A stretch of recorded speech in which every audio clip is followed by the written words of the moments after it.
नमस्कार दोस्तों, स्वागत है आपका हमारे YouTube चैनल में।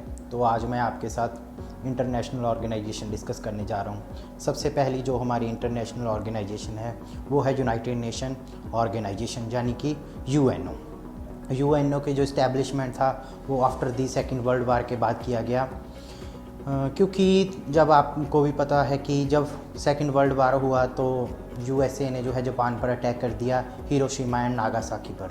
न्यूक्लियर अटैक होने के बाद हमें एक ऐसी इंटरनेशनल ऑर्गेनाइजेशन की ज़रूरत थी जो पूरे वर्ल्ड में जो है पीस इस्टेब्लिश करने का काम करे। तो उसके लिए हमने जो है यूनाइटेड नेशन ऑर्गेनाइजेशन को इस्टेब्लिश किया 24 अक्टूबर 1945 को। यूनाइटेड नेशन जो टर्म दी गई थी वो थे यूएसए के प्रेसिडेंट फ्रैंकलिन डी रोजवेल्ट, उन्होंने यूनाइटेड नेशन जो है टर्म दी थी। अगर बात करें हम यूनाइटेड नेशन का हेडक्वार्टर इन न्यूयॉर्क में है। इसकी जो ऑफिशियल लैंग्वेज हैं वो है Arabic, Chinese, French, English, Russian और फ्रेंच। जब इसको बनाया गया था तो इसके जो 51 मेंबर थे, but at present time 193 members इस प्रेजेंट मेंबर हैं। साउथ सूडान जो रिसेंटली इसका मेंबर बना था। और अगर नेक्स्ट बात करें इसके इम्पोर्टेंट ऑर्गन के बारे में, तो सबसे पहला इसका ऑर्गन है द जनरल असेंबली, दूसरा सिक्योरिटी काउंसिल एंड तीसरा है इकोनॉमिक एंड सोशल काउंसिल और थर्ड है इंटरनेशनल कोर्ट ऑफ जस्टिस और फिफ्थ है द ट्रस्टीशिप एंड सिक्स्थ जो है द सेक्रेटरीट। इसके इम्पोर्टेंट ऑर्गन हैं। सबसे पहले हम बात करते हैं यूनाइटेड नेशन जनरल असेंबली के बारे में। यूनाइटेड नेशन जो जनरल असेंबली है, इसका मेन मोटिव जो है वो कोई भी जो है डिसीजन लेती है 2/3 मेजॉरिटी के साथ कि किस मेंबर को जो है परमानेंट सीट देनी है, किसको जो है नॉन परमानेंट मेंबर बनाना है। जो भी डिसीजन है यूएनओ के वो यूनाइटेड नेशन जनरल असेंबली के द्वारा लिए जाते हैं। नेक्स्ट बात आती है दी सिक्योरिटी काउंसिल के बारे में। सिक्योरिटी काउंसिल इसका मेन ऑब्जेक्टिव जो है वर्ल्ड में पीस इस्टेब्लिश करना और सिक्योरिटी प्रोवाइड करना पूरे वर्ल्ड वाइड में। इसके 15 मेंबर्स हैं। 5 जो है इसके परमानेंट मेंबर हैं और 10 नॉन परमानेंट मेंबर हैं। जो 5 परमानेंट मेंबर हैं वो है चाइना, फ्रांस, रशिया, यूएसए और यूके। इसके जो 10 नॉन परमानेंट मेंबर हैं उनको रीजनल बेसिस के जो है 2 साल के लिए चुना जाता है। जो 5 परमानेंट मेंबर हैं उनके पास वीटो पावर है।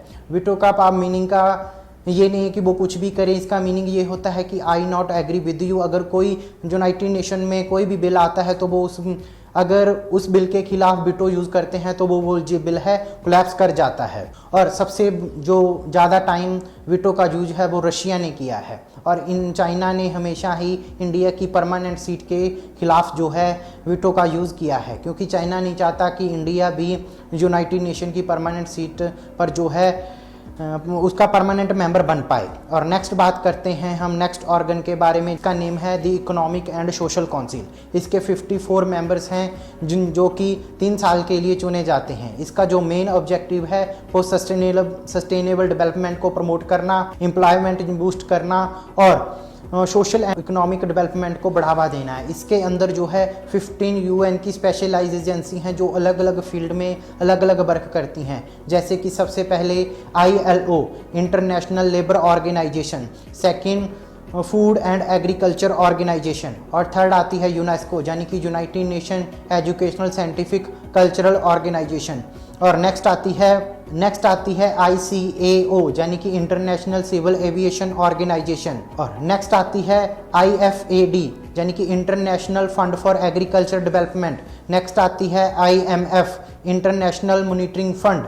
और नेक्स्ट आती है IMO यानी कि इंटरनेशनल मैरीटाइम ऑर्गेनाइजेशन। नेक्स्ट आती है ITU इंटरनेशनल टेलीकम्युनिकेशन यूनियन। और नेक्स्ट आती है united nation industrial development organisation. उसके बाद आती है UPU यानी कि यूनियन पोस्टल यूनियन। और नेक्स्ट आता है वर्ल्ड बैंक। और नेक्स्ट आती है WHO यानी कि वर्ल्ड हेल्थ ऑर्गेनाइजेशन। और नेक्स्ट आती है WIPO WIPO world intellectual property organisation. और नेक्स्ट आती है WMO यानी कि वर्ल्ड मेट्रोलॉजिकल ऑर्गेनाइजेशन। और नेक्स्ट आती है united nation world tourism organisation. तो सबसे पहले बात करते हैं हम इंटरनेशनल लेबर ऑर्गेनाइजेशन के बारे में। इंटरनेशनल लेबर ऑर्गेनाइजेशन का जो फॉर्मेशन था वो 1919 में ट्रीटी ऑफ वर्साइल के अंडर में किया गया था, बट इसको फर्स्ट टाइम एफिलेट किया गया as a UN specialise agency in 1946। इसका जो हेडक्वार्टर है वो जिनेवा स्विट्ज़रलैंड में है। इसका जो मेन फंक्शन है या मेन एम है वो है एम्प्लॉयमेंट जनरेट करना और लिविंग स्टैंडर्ड को सुधारना और अच्छी जो है वर्किंग कंडीशन प्रोवाइड करना फॉर दी लेबर्स, जो इसके मेन इंपॉर्टेंट काम है। तो नेक्स्ट आती है हमारी FAO यानी कि फूड एंड एग्रीकल्चर ऑर्गेनाइजेशन। इसका जो इस्टेब्लिशमेंट था वो 1946 को हुआ था। इसका जो हेडक्वार्टर है वो रोम इटली में है। इसका जो मेन फंक्शन है वो है हंगर को एलिमिनेट करना और पॉवर्टी को रिडक्शन करना, गरीबी को दूर हटाना।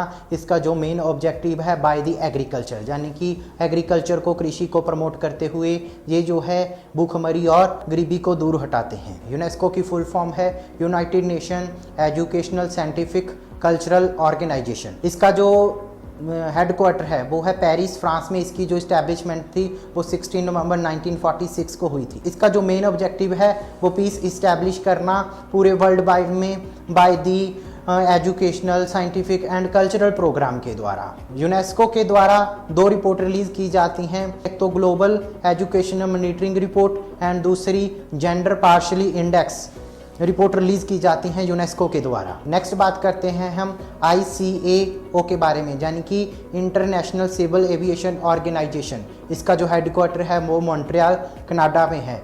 इसका जो मेन ऑब्जेक्टिव है वो पॉलिसीज़ बनाना और नॉर्म्स की सेटिंग्स करना सिविल एविएशन सेक्टर में, ताकि जो उनको अच्छी सिक्योरिटी एंड सेफ्टी प्रोवाइड करवाई जा सके। नेक्स्ट बात करते हैं हम international fund for agriculture development. इसका जो हेडक्वार्टर है वो रोम इटली में है। इसका जो मेन फंक्शन है वो एग्रीकल्चर को फंड प्रोवाइड करवाना है, ताकि एग्रीकल्चर के द्वारा गरीबी को और भूखमरी को हटाया जा सके इन डेवलपिंग कंट्रीज़, यानी कि विकासशील देशों में गरीबी और भूखमरी को जो है हटाया जा सके। और नेक्स्ट बात करते हैं हम इंटरनेशनल मैरीटाइम ऑर्गेनाइजेशन, और इसके जो इस्टेब्लिशमेंट था वो 17 मार्च 1948 को हुआ था। इसका जो हेडक्वार्टर है वो लंदन UK में है। इसका जो मेन ऑब्जेक्टिव है वो सेफ्टी एंड सिक्योरिटी प्रोवाइड करवाना मैरीटाइम शिप्स को, और उनके द्वारा जो भी पोल्यूशन क्रिएट किया जाता है उनको प्रिवेंट करना है, यानी कि उनकी रोकथाम करना है। और नेक्स्ट बात करते हैं हम IMF के बारे में, यानी कि इंटरनेशनल मॉनिटरिंग फंड। इसका जो हेडक्वार्टर है वो वाशिंगटन DC में है। इसका जो इस्टेब्लिशमेंट था वो 1945 में हुआ था। इसका जो मेन ऑब्जेक्टिव है वो एम्प्लॉयमेंट जनरेट करना और गरीबी को दूर हटाना और भिन्न भिन्न जो है प्रोजेक्ट के लिए फंड प्रोवाइड करवाना इसका मुख्य काम है। और नेक्स्ट बात करते हैं हम ITU यानी कि इंटरनेशनल टेलीकम्युनिकेशन यूनियन के बारे में। ये सबसे वर्ल्ड की ओल्डेस्ट यूनियन है, जिसका कि इस्टेब्लिशमेंट हुआ था 1865 में। इसका जो मुख्य काम है वो टेलीकम्युनिकेशन सर्विस प्रोवाइड करवाना पूरे वर्ल्ड वाइड में। इसका जो हेडक्वार्टर है वो जिनेवा स्विट्ज़रलैंड में है। तो आज हम इस पार्ट में यहीं तक रुकेंगे, बाकी की जो भी हमारी स्पेशलाइज एजेंसीज रहती हैं वो हम नेक्स्ट सेशन में करेंगे। आज के लिए इतना ही। Thank you very much.